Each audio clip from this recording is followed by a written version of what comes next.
Welcome back to the Possibility Store. I'm your host, Lane, and this week we have a slew of returning guests joining us for some cEDH. Alan from Roll For Crypt, Veil of Death MTG, and my fellow SoCal boy, Lotto, are here to show you how it's done. Alan really wanted to play a deck that is more fringe than cEDH, so we indulged him by playing decks that weren't top tier or that were untested. It turned out to be a pretty fair game in that regard, but you'll have to see for yourself. Enjoy the show. If you like what I do and want to support the channel, there are a few ways to do so. Shirts are up on Bonfire, playmats are available through Inked Gaming. I have affiliate links through TCG Player and Alter Sleeves. Direct support in various tiers is handled over on Patreon, and we stream every Saturday on Twitch from 1 to 4 p.m. PST. And of course, liking, subscribing, and commenting on my videos here is an easy way to help out. Links to everything will be in the description below. With that said, let's check out the lists. First up is Alan, running his Seton Druid Ball list. This deck is still doing typical mono green things with the Shy Alliance or trying to finish off the table with a Crater Hoof, but really capitalizes off its commander's ability to tap Druids for mana. This means nearly every creature in the deck is a mana dork, and with that explosion of mana he can do some fun things. Let's see if it's good enough to hold up against what everybody else brought to the game. Next is Death, running his Rakdos Chainer list. This commander is quite powerful in the fact that it can quickly drop big threats into the graveyard, and then recur them with haste using Chainer's ability. The way Death described the list was that it aims to make us sad, because it runs a bunch of board wipes and removal to keep the board clear. Let's see if that's good enough to keep the rest of us at bay. I'm coming third, and I'm playing a deck I brewed a few months back, but have now only played during this pod. When the Street Fighter's Secret Lair was spoiled, I knew I had to have these cards, despite the fact that none of them are particularly broken. Chun-Li inspired me to brew the most, so I attempted to capitalize on the fact that she can get extra casts for spells, so there are cantrips and interaction spells galore, but I also wanted a solid way to win, so there are extra turn combos and ways to draw out the deck to win with Thoracle. Let's see if what I did was enough to be competitive. Last but not least is Lotto, bringing his Edric list to the table.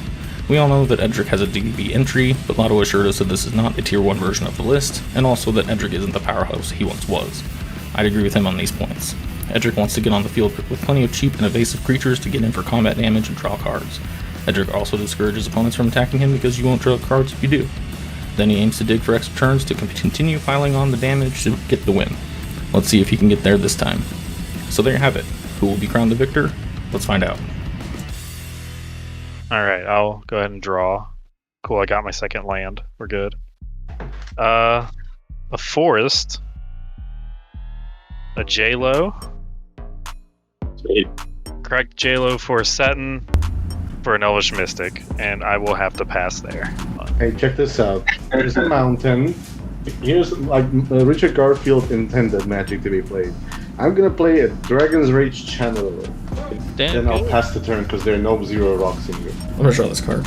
I'm gonna play this Plains, and I'm going to tap it for this Soul Ring. That's it. I'll pass. I'll keep the draw. Alright, I'm going to Tropical Island, tap for 1, play a Derogatory Speaker, and I will pass the turn. Untap, no upkeep, draw. Let's play a Nykthos Shrine to the Nyx. I'm going to cast a Beast Whisperer. And I'm going to tap, since it is a druid, I'm going to tap it using Seton's ability and cast a Kyrian Ranger. On cast, I draw a card. I'll pass the turn. Cool. I will draw for the turn. You know what? I'll shock myself. So I'm gonna do a Soul Ring of my own, trigger Darcy. Then we're gonna do a Wheel of Misfortune. I'm fine with that, honestly. Oh, interesting. 1, 2, 3. 5. Oh, I guess So we me put and Alan both 5. lose 5, and Lara and Islaine do nothing. Well, I will just show you a Blightstep Pathway, a Bojuka Bog, a Cavalier of Night, and a Life's Finale. A forest, a Great Henge, a Dryad Arbor, and a Green Sun Zenith. And then I will pass the turn there. Tap in, draw. Clean this area base up. In this case, it's fetching for a Tundra. Next. I'm gonna pass. On deck. Upkeep, draw. Play Command Tower. And then I'm going to pay 2 to level up. And then I'll tap for 2 green. And I will play a Collector Roof. I'm gonna flash into Mind Sensor. I'm gonna activate Kyrian Ranger, return a forest to my hand, which is gonna be my only forest. Untap target creature. Tap it back down. I want to cast a Worldly Tutor. So I'm getting care much of that one. I'll go on top. I pass the turn. I will untap. I will upkeep. Draw. Let's start off by paying 1 for Llanowar Elves. It'll trigger Beast Whisperer.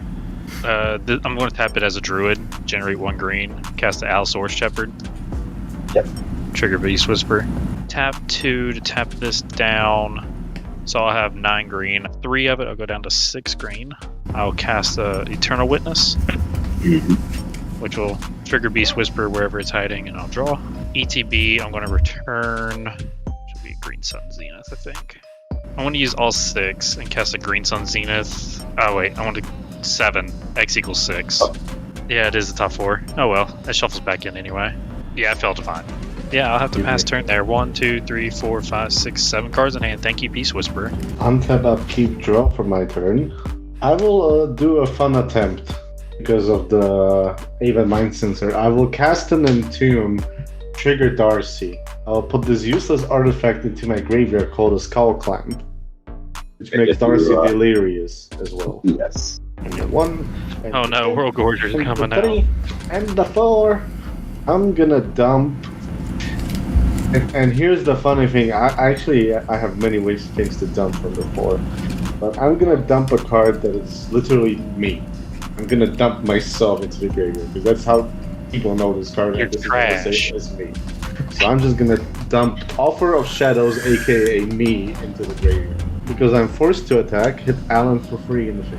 I'm just gonna move to combat, hit Alan for 2 in the air, and I'll pass. Let me see what I got here. Let it grow. Land for turn. Alright, I'll pass turn. Let's untap. Let's upkeep. No triggers. I'll draw 1 green. Cast an Elvish Pioneer. It'll trigger. And I'll draw. Play land for turn via Basic Forest. It's a druid, so I'm going to tap it for green using Sun's ability. Same thing here. Tap 2 to tap down. Nick those. Shrine to the Nyx. 1, 2, 3, 4, 5, 6, 7, 8, 9, 10, 11, 12. Use 7 of it. I want to cast a Regal Force. Trigger Beast Whisperer. I'll draw that card for the Beast Whisperer trigger and then the Regal Force ETB trigger. 1, 2, 3, 4, 5, 6, 7, 8. I'll draw 9. Where are the board wipes, Death? Come on, man. We need you. I did wheel one away because I saw the wheel and I was like, this is gonna be fun. 3 of this, so go down to 2 green floating. Beast within targeting the Aven Mind Sensor. Nothing to be done. I'll get a beast. You get a 3/3. Use the last 2 green and another green. I want to cast a Cloudstone Curio. Love it. Oh, yeah, I mean, I have an answer for Cloudstone. Alright, Cloudstone's on stack.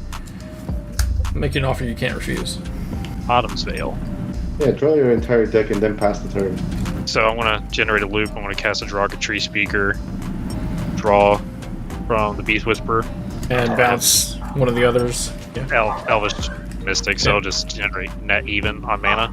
At an iteration, I'm just going to choose not to activate Cloudstone Curio. 1 green, I want to cast a Mobilize, which will untap all my creatures. So now I have mana. Let's see. So you didn't draw your deck, you just drew some? I left some out because I haven't. Gotcha. I can stop this at any time by choosing not to cast and activate the course. Curio. Crossing Wayfarer, trigger, draw, and literally the top fucking card. I'll choose not to activate, tap it, play the Concordant Crossroads, so now all my creatures have haste. Wait. All creatures have haste. All creatures have haste, correct. Cast an Elvish Archdruid, trigger Beast Whisper. It's not a May ability, unfortunately. How many cards are left in your library? Like a handful? 5. Oh. So you could accidentally kill yourself here. You don't have a way to bounce the Beast Whisper. No, I think I'm fine. Yeah, okay. I figured you were. Tap that for green, cast a Vitalize, untap all creatures, that includes everybody's. I would like to tap my Draga Tree Speaker in response. In response to the trigger, I'll float 1, 2, it's another elf, 3, 4, 5, 6, 7 green from Elvish Archdruid. Cast a Crater Hoof, and I'll have to tap 1 small thing. Mana. And draw a card. And draw a card. They all get +14/+14. Oh yeah. There's 40, 80, 100, 30. This will be an overkill. From my GG. maths.